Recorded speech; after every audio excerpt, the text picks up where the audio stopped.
What's up, guys? I hope you guys are doing well.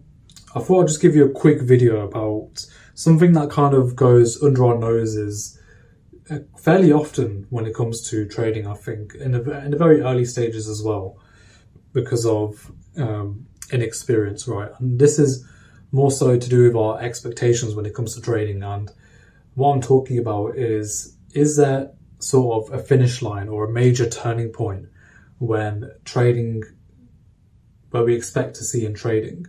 And the short answer is there isn't. There is no finish line in trading, because we can't expect trading to be weighed upon one singular kind of thing that we're lacking, which if we identify, it would then turn into a major turning point. It's just not as simple as that, right? Because trading your improvements that come from trading is an accumulation of many small things, many small corrections, many small things that you identify and acknowledge whilst you're developing as a trader. So you becoming a successful trader and a good trader really comes from the accumulation of loads and loads of different kinds of acknowledgements and developments that you see in yourself and as you go along in your journey.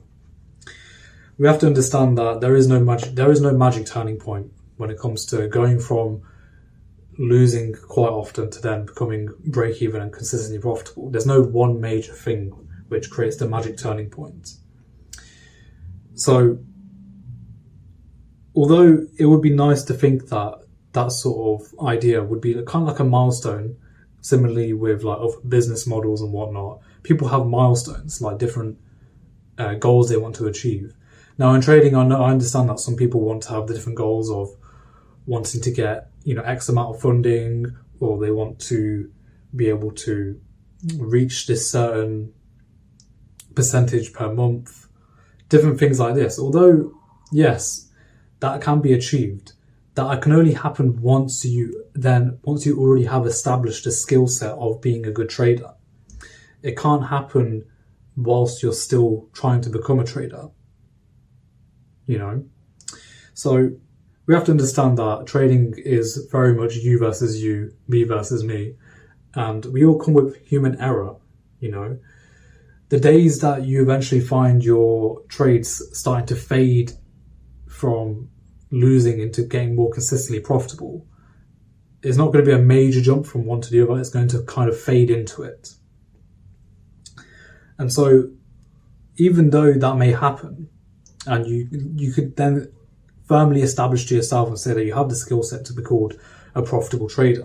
You're getting payouts fairly consistently, you're getting wins fairly consistently, you acknowledge that losses can happen, but at the end of the day, the things which are inherently ingrained in trading, things which are unavoidable to happen, like losing streaks, going through drawdown, having a tilt sometimes, getting a bit emotionally distressed, these things can happen at certain points, and it's kind of like it feels like you're going to be chasing your own tail in terms of trying to find out if you're consistently doing the right thing or not, because we all want to achieve a perfect state, the perfect trade, but as long as we acknowledge that we can never master the markets, the markets are always right, but the only thing we can do is master ourselves, which means there's always room for improvement, hence why it's called you versus you, me versus me. So, as I said, humans can come with error. We're not perfect. We have our own character traits. We have our own baggage, our own spiritual baggage, which lets us down. And as long as we acknowledge that and can identify what's wrong with us, only then we can begin the corrections to then seeing the results becoming a byproduct of this.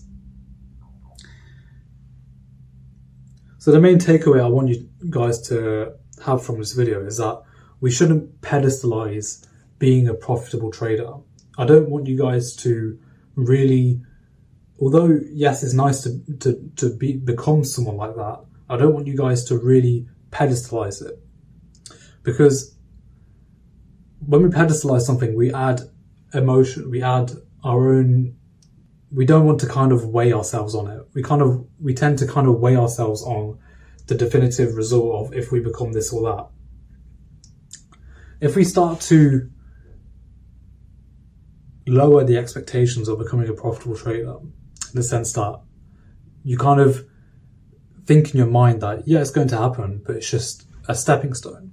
So that's essentially what you guys should be thinking. Like, trading, becoming a successful trader should be a stepping stone of your life. It's not something that you should be striving for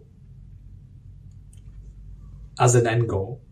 And I spoke about this more in terms of expectations in the video that I'll link in the top corner, about thinking bigger when it comes to goals in your own life as well.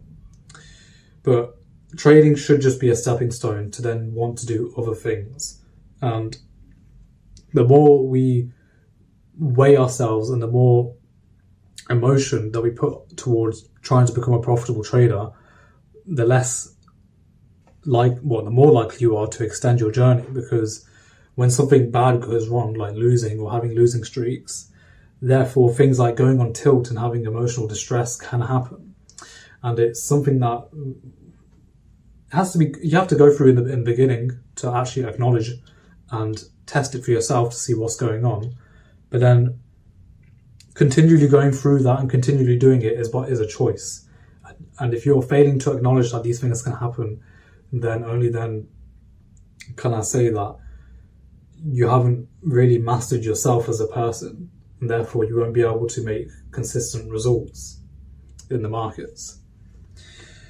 So, as I said, make trading a stepping stone. I think there was a nice thing that Mark Hutchinson, who's another well-experienced trader in the trading space, but he basically said that when he wanted to look for a car, he was initially set his sights on having an Audi A3. Okay, fine. It's a car that's not spectacular, but it's also pretty good, better than average, I'll say. When he visualized that Audi A3 in his mind, the first thing he did was he went to a supercar shop. And the reason why he did that was because he wanted to look around at supercars, and then he kind of desensitized his mind. He kind of numbed his brain to seeing the lower numbers of an Audi A3, for example, by seeing big numbers of a supercar, the price of it I'm talking about. So if you just affirm in your mind and kind of desensitize how you see things, you'll tend to weigh yourself less emotionally on the current thing that you're trying to achieve. You have to start to begin seeing things as a stepping stone. And I know I've just said this a few times already, but I can't stress it enough, because the more you want to really try to achieve something, the less likely it's going to happen. The more you set your eyes on the destination and the outcome, the less likely you are to become better at the process or the journey. There's something that you guys should probably look up, which is called the law of reversed effort. And it's essentially what I just described, which is focusing on the event or the outcome and not the process or the journey to reach it. So I'll leave it with you there. So that just about wraps up this video. Just a quick one as well. So I hope you guys enjoyed the video, and stay happy, stay blessed, and thanks for watching.